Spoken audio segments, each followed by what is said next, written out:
Welcome to the Human Capital Innovations Podcast.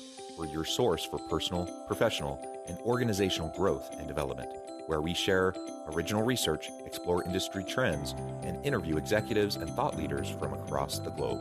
We hope you join us often for practitioner-oriented content around all things related to leadership, HR, talent management, organizational development, and change management. Maximize your personal and organizational potential with Human Capital Innovations Podcast. Do you enjoy the Human Capital Innovations Podcast? Please subscribe, leave a review, comment, share, and consider supporting the podcast on Patreon, even at the producer and sponsorship levels.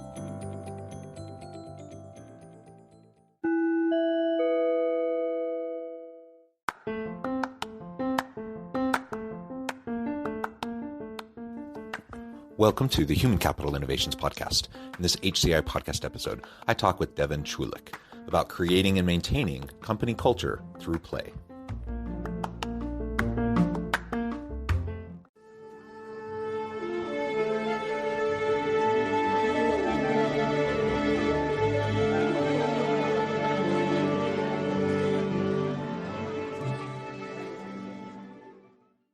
Devon Chulick, welcome to the Human Capital Innovations Podcast. Thank you for having me. Yeah, it is a pleasure to be with you today. I am super excited to be talking about play and gaming. We're going to be talking about the ways that we can create and maintain company culture through play. And that's really what your company is all about. As we get started, I wanted to share Devon's bio with everybody. Devon Chulick has dedicated the last 15 years of his career to building communities and building innovative e-commerce products and experiences. As a founder of former Haight Street Gallery and print shop DSF, he helped organize monthly art walks, activated plans to beautify the neighborhood, and served as the president of the Lower Haight Merchant Neighborhood Association. In the world of e-commerce, he has worked on product teams for brands such as Chubbies, Everlane, and Dolls Kill. He continues to consult for a number of SMBs and VCs, and in 2020, he co-founded Start Playing, a Y Combinator-backed startup that connects gamers and aims to dismantle the gatekeeping commonly associated with the community. He has worked as a creator in the gaming and art space and has been featured by publications such as Bloomberg or Marketplace, SFGate, WGN News, and many others. It's a pleasure to have you, Devon. Anything else you would like to share with listeners by way of your background? No, that was before we dive in. That was plenty. I remembered some things I forgot about myself. Oh my goodness. No, that's wonderful. You have a tremendous background, and I like the community aspects of your background, coupled with your corporate experiences. I think all of that's fantastic. So why don't we start by talking about gaming, and specifically as we talk about play and gaming, describe for us what does that look like at Start Playing? What types of activities in gaming and play are you involved with, and do you work with organizations on? Yeah, so we're a gaming company, right? So that's the first thing about Start Playing is, playfulness and playing is part of every aspect. In how we're playful in how we name our CX team. We're playful in how we name a lot of our internal documents. But the whole goal of our company is to get people in these communities through play, and we build communities through play, and it's really impactful when you hear that. And so we do the same thing with our teams. It's funny. We actually get together quite often just to play games as a team, and using our own product together too. Our product is like the Airbnb of gaming for tabletop. So we use it to book games with each other as a group. To remind ourselves that this is, these are the communities we're building, and this is how impactful it is.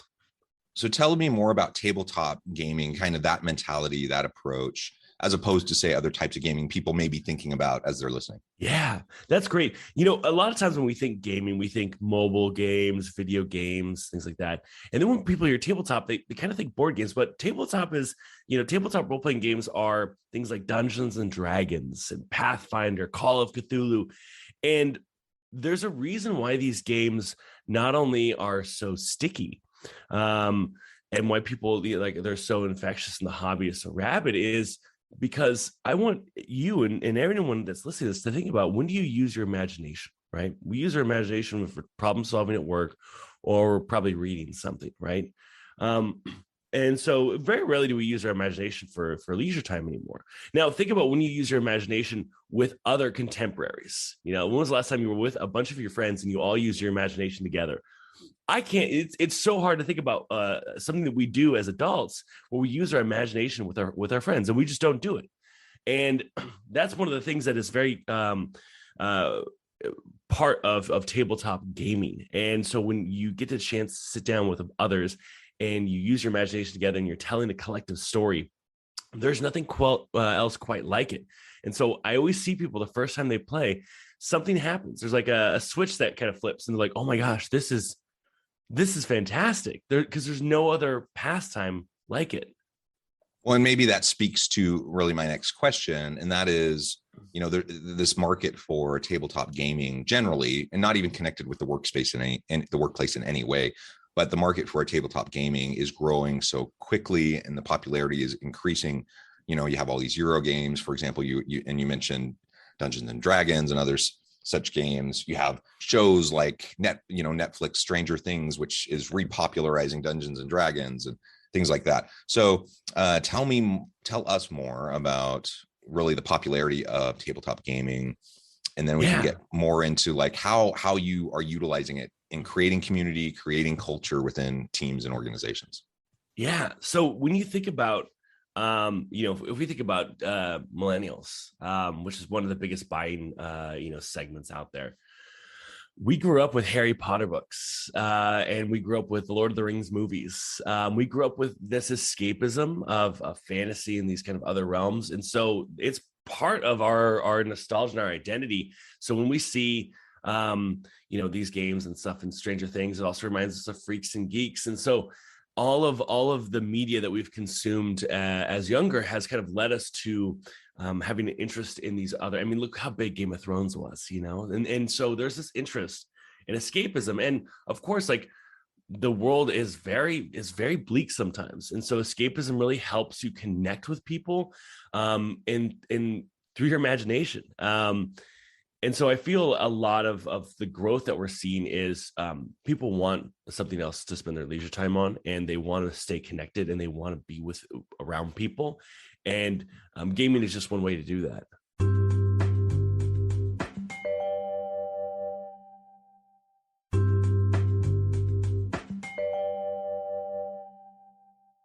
It's awesome to think about how we can connect with people, and just, I'm not a big gamer myself. I never really have been, but over the 4th of July weekend, I'm getting together, this past weekend with all my family, extended family. We're spending time together, and gaming is a nice way to just connect with people.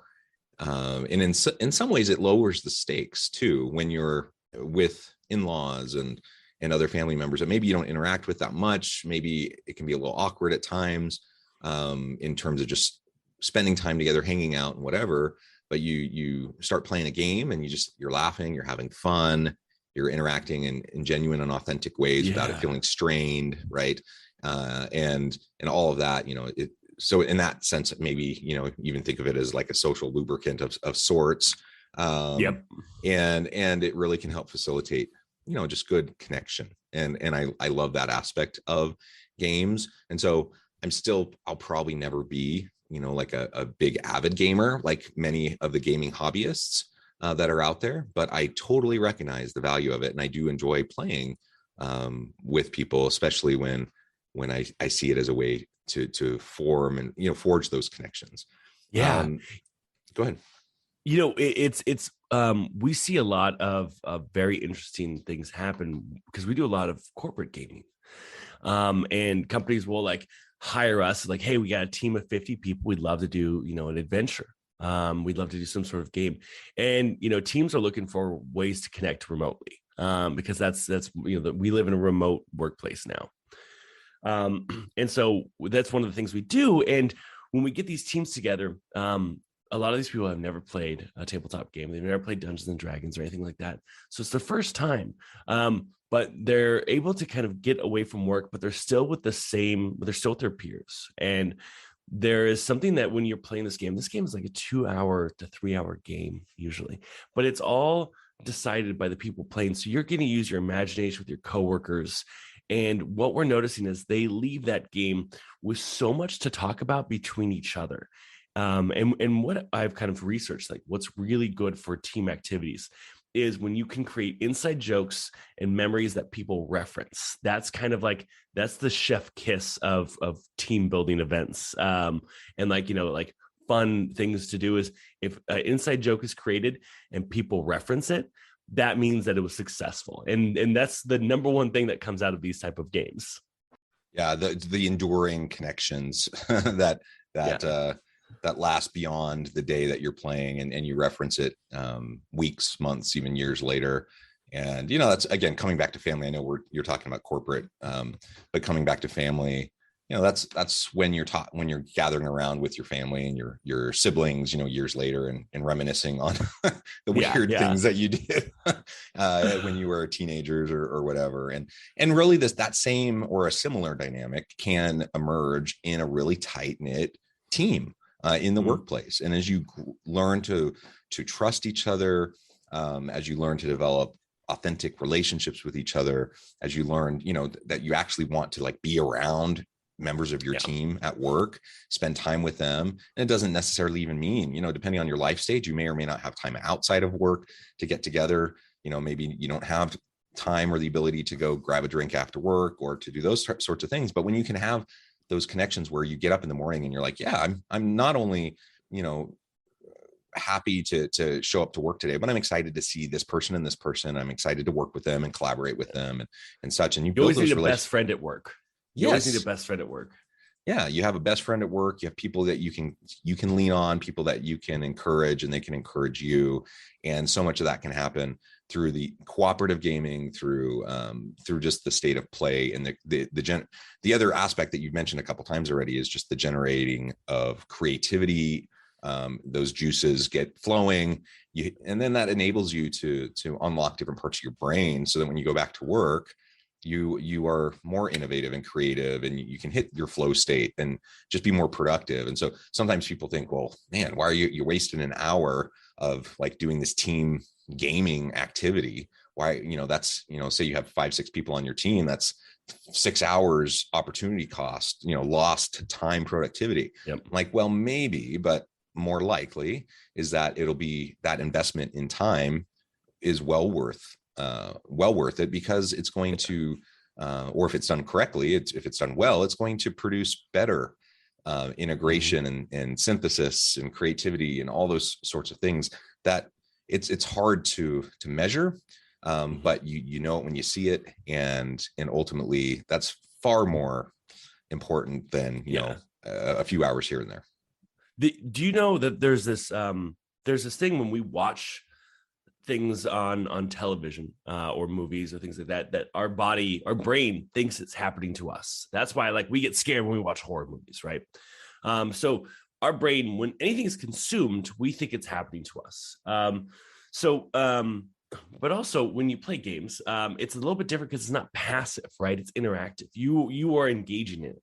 And the other thing is, when you are engaging with it, you are also generating new experiences. And when it's something like these games where you have to like pretend like, hey, we're out in like the enchanted forest trying to find the evil wizard, right? That right there it's such a wholly new experience that a lot of people don't have, that when you're sharing that with a team, friends, family, whatever, it is highly memorable because you don't have those memories. You don't have things like that.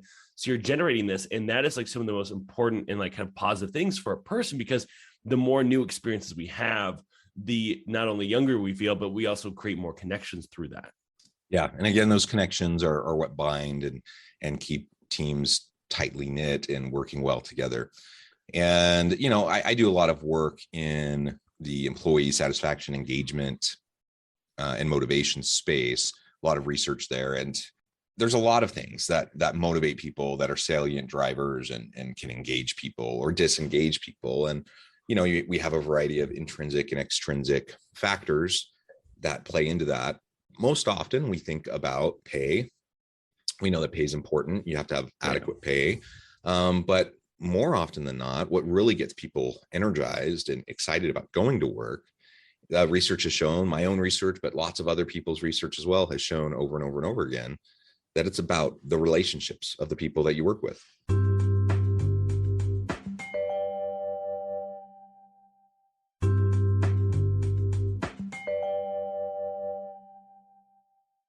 You could work in really a pretty crummy company, not even, maybe making even a little bit below market. The culture's not terribly healthy. Like you could list off a whole bunch of fairly negative things. Yeah. But if your boss is awesome and you love your boss and you have good people on your team that you love working with, that essentially creates an insulated bubble around you and your experience at work. And all of a sudden, even with all the other tumult happening outside of your team, and in the politics and the strife and the frustrations and stuff, you're more or less, you can be insulated from that if you have a good team.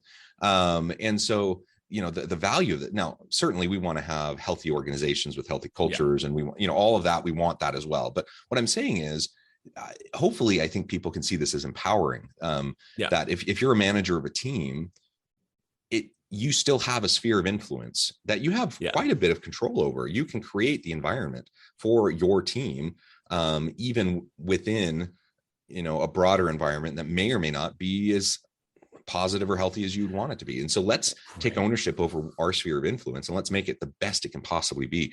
And this is one way to really enhance that, to really create a better environment. And it could be something as simple as, you can have workshops and you can have retreats and you can do those sorts of things, but you can also just have like a lunch hour, game time, bring your lunch, let's play for an hour. And people should be taking a lunchtime anyways. If they're not, that's another problem. 1,000%. Yeah. And it's interesting. Like if you think about when you ask people about previous places they worked, right? I can't remember anyone that's ever said, it was wonderful, they paid me so much. I don't really hear that. And it could be just for the fact that we're Americans. We don't really talk about wages that much, but I feel that the number one thing I always hear from people, if they had a great experience where they worked, was the people were great. I rarely hear, the mentorship was awesome. The internal education tools were incredible. It was first, the team was great. The people were amazing. That's why I liked working there. And then the next thing is I learned a lot, which meant it wasn't a great place, but I learned what I don't want out of a workplace. And those are the big things that I always hear that are kind of big indicators of what a workplace was like.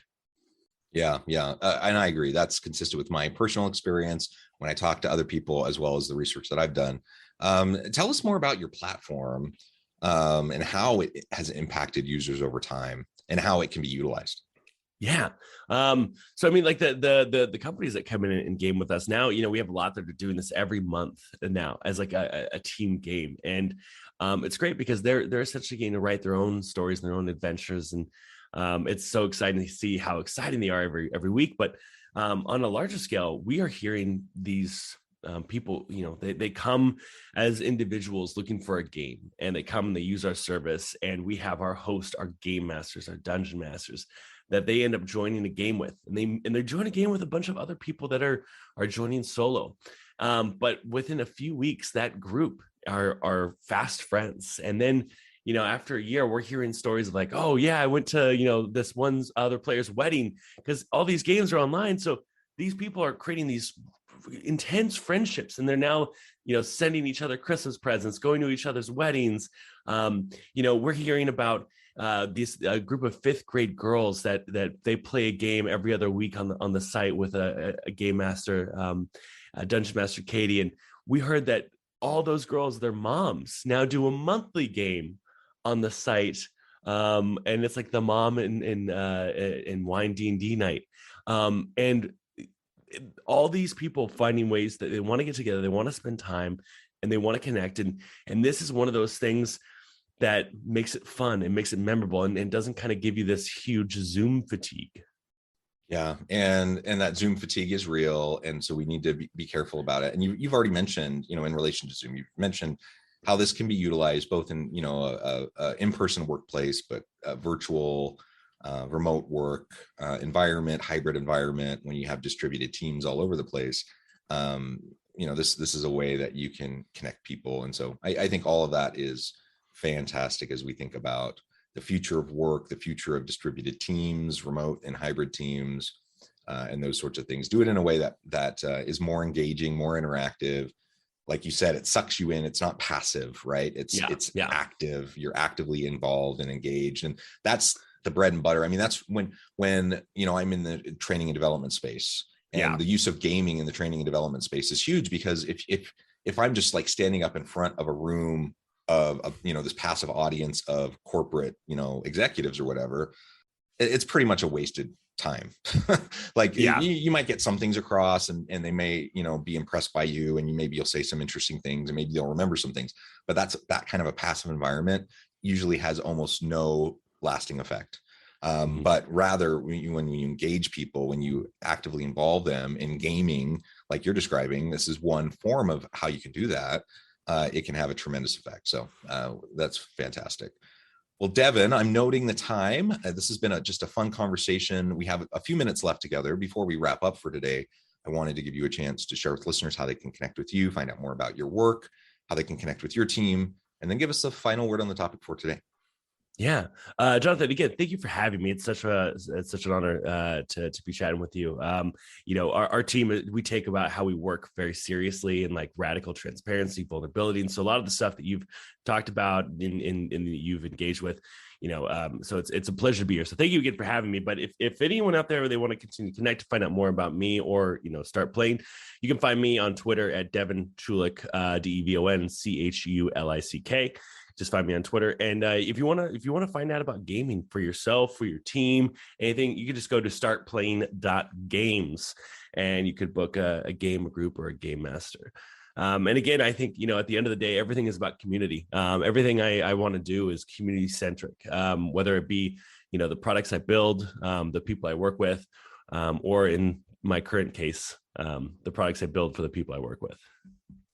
Fantastic. Thank you, Devon. It has been a real pleasure. I encourage listeners to reach out, get connected, find out more about what Devon and his team can do for you. Let's think about gaming and play and how we can incorporate that more into the workplace, more into our teams, more into our culture, because I think that will pay a lot of dividends and just have a really tremendous impact. This has been a fun conversation. Thank you. And as always, I hope everyone can stay healthy and safe, that you can find meaning and purpose at work each and every day. And I hope you all have a great week. Thanks again for joining us for this episode of the Human Capital Innovations Podcast. I hope you stay healthy and safe, and that you have a great week.